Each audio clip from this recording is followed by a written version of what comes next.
आज की इस वीडियो में हम मनुष्यता कविता के बारे में बातें करेंगे।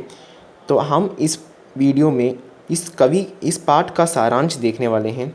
तो यह कविता मैथिली शरण गुप्त द्वारा लिखी गई है। यह कविता 10वीं कक्षा के स्पर्श भाग 2 में पाई जाती है। तो इस कविता का सारांश हम शुरू करने वाले हैं। हम एक एक पद करके सारे पदों का सारांश करेंगे इस वीडियो में।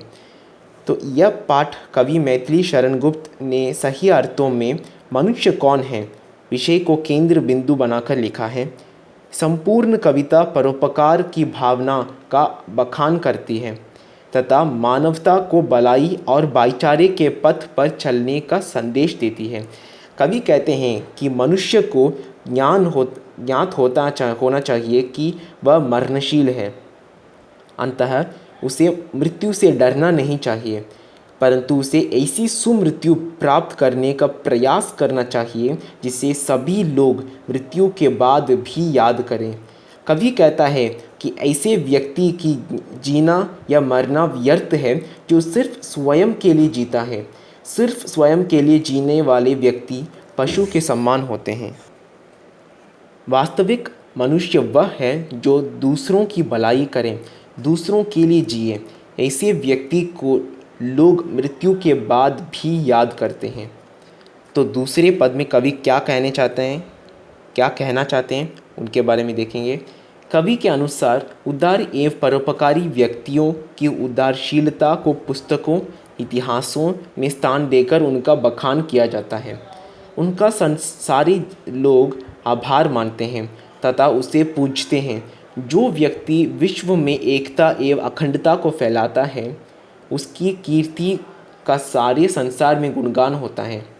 वास्तविक मनुष्य वही है जो दूसरों के लिए जिए एवं दूसरों के लिए मरे। तो तीसरे पद में कवि क्या कहना चाहते हैं उनके बारे में देखेंगे। कवि पौराणिक कथाओं का उदाहरण देते हुए लिखते हैं कि भूख से व्याकुल रतिदेव ने मांगने पर अपने भोजन का थाल भी दान कर दिया था तथा देवताओं की रक्षा के लिए महर्षि दधीचि ने अपनी हड्डियां वज्र बनाने के लिए दान कर दी थी। राजा उशीनर ने कबूतर की जान बचाने के लिए अपने शरीर का मांस काट काट कर बेहलिए को दे दिए थे और वीर कर्ण ने अपना शारीरिक रक्षा कवच और एवं कुंडल को देवराज इंद्र को दान कर दिया था। निष्कर्ष यह है कि अपने नश्वर शरीर के लिए मनुष्य को भयभीत नहीं होना चाहिए। तो चौथे पद में कवि क्या कहना चाहते हैं उनके बारे में देखेंगे। कवि ने सहानुभूति, उपकार और करुणा की भावना को दुनिया की सबसे बड़ी पूंजी बताया है और कहा है कि इससे ईश्वर भी वश में हो जाते हैं। बुद्धि ने करुणावश पुरानी परंपराओं को तोड़ा जो कि दुनिया की भलाई के लिए था, इसीलिए लोग आज भी उन्हें पूजते हैं। उदार व्यक्ति वह है जो दूसरों की भलाई करने के लिए सदैव तत्पर हो। कवि कहते हैं कि अगर किसी मनुष्य के पास धन दौलत या यश हो तो उसे उसके घमंड में अंधा होकर दूसरों की उपेक्षा नहीं करनी चाहिए, क्योंकि इस संसार में कोई अनाथ नहीं है। ईश्वर सबके साथ हैं, उनका हाथ सभी के ऊपर है। प्रभु के रहते भी जो व्याकुल हैं वह बड़ा भाग्यहीन है। अनंत आकाश में असंख्य देवता मौजूद हैं जो अपने हाथ बढ़ाकर परोपकारी और दयालु मनुष्यों के स्वागत के लिए खड़े रहते हैं। अतः हमें परस्पर सहयोग कर उन ऊंचाइयों को छूना चाहिए जहां देवता स्वयं हमें अपने गोद में बैठाएं। इस मरणशील संसार में हमें एक दूसरे के कल्याण के कार्यों को करते रहना चाहिए और स्वयं का उद्धार भी करनी चाहिए। सभी मनुष्य एक दूसरे के भाई बंधु हैं, यह समझ बहुत बड़ी बात होती है। परम पिता परमेश्वर सबके पिता समान हैं। भले ही मनुष्य के कर्म अनेक हैं, परंतु उनके आत्मस्वरूप में एकता होती है। कवि कहते हैं कि अगर भाई ही भाई की मदद नहीं करेगा तो उसका जीवन व्यर्थ ही होती है, क्योंकि प्रत्येक मनुष्य को एक दूसरे की मदद को सदैव तत्पर रखनी चाहिए।